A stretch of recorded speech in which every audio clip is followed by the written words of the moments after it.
They are so invested into limiting our rights away as people because we have something that causes great danger to them. And no, it is not money or revolution, it is God. Realize that your biggest enemy hides somewhere you will least expect to find it. They are like wolves with a sheep coat. They are afraid of God and the people of God because they try to compete with God. But clearly no one understands that nothing can stand against the Creator. And only a foolish ego can fantasize about that. Remember, once a person is devoured by their own ego, they are in a mode of self-destruction. So we as people who try to bring revenge onto people who are already in the mode of self-destruction will only destroy ourselves with them. We cannot react with anger and hatred toward the ones who are trying to manipulate us because they understand that we are stronger than them. And truthfully, they will not have a hard time turning God's people away towards egoism.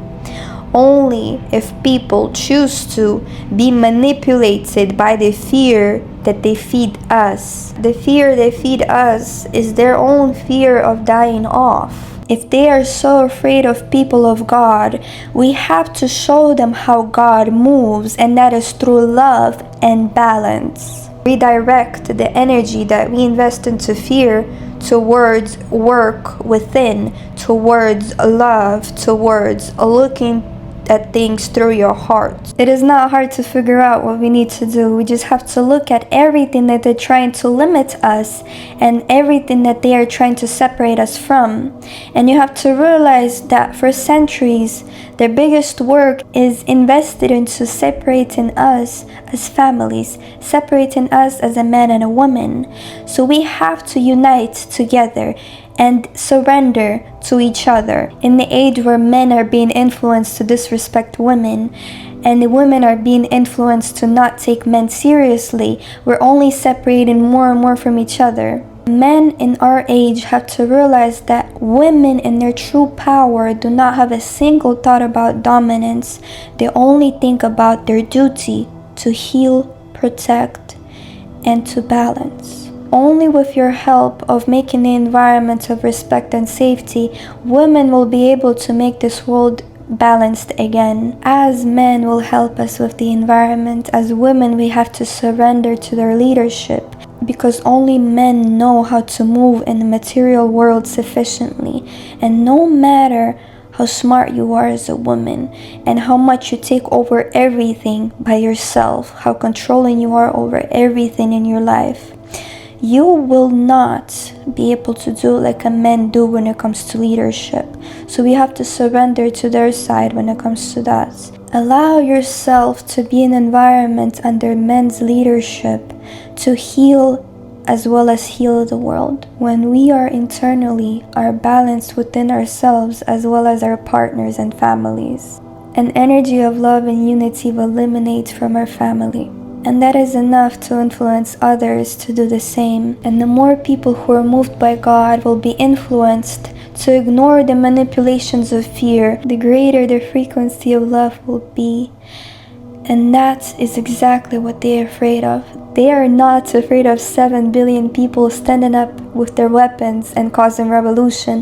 What they're truly afraid of, 7 billion people creating frequency of love that they will not be able to withstand. That's what they're truly afraid of. Nothing can compete against the highest frequency there is, the frequency of the Creator. So let's move by it, not for the revenge. The revenge is already happening within their own being. By the work of their own ego, they are being destroyed. What we have to do is to focus on ourselves.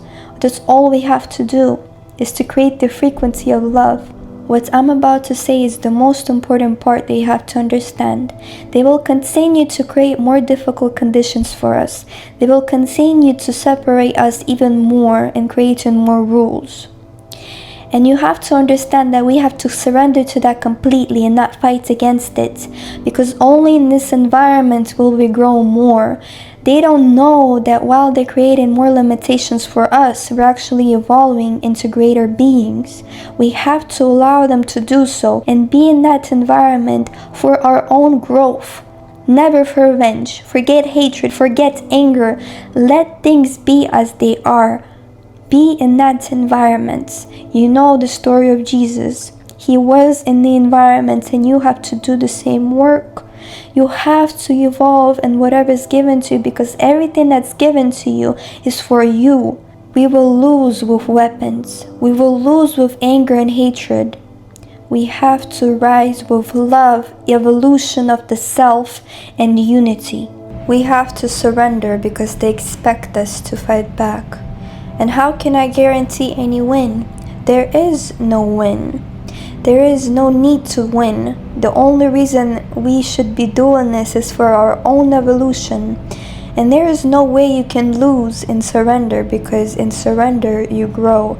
In a place where it is hard, in a place where everything is difficult, you only evolve and strengthen yourself. Only when our lives are being endangered, that's when we defend ourselves. Even then, allow yourself to be fully aware and present, to where you do not have to defend yourself. The most legendary and famous example of someone who did this is Jesus. Jesus will not come in a form physical. Jesus will only come in a form within you. You have to awaken your own Jesus within you and start acting by yourself. Only healing would happen not when everything goes to crisis and chaos, and someone will have to come down here to save all of us. No, we can prevent all of this by awakening that Jesus within our heart, by remembering the words he said to move with love and heart, without hatred and anger, without the need to have revenge of anybody. We have to awaken that Jesus within ourselves and prevent the times that can ever happen. We don't have to let it happen. We don't have to wait for anybody. We have to awaken it within us. And honestly and truthfully, the only way to do that is if we as people are disciplined and completely ignore distraction that is against our hearts. And it is something that is very hard to do for everybody. So there has to be someone who continuously has to influence each other to stay disciplined and looking within the heart. That's why the books were created. Also, I will try my best to create content based on discipline, based on looking within. And I will do it every week for you to stay in that balance, to help you heal within self. That's all the work that I want to put in this world, is for you to grow, evolve, and heal, and to unite within you first.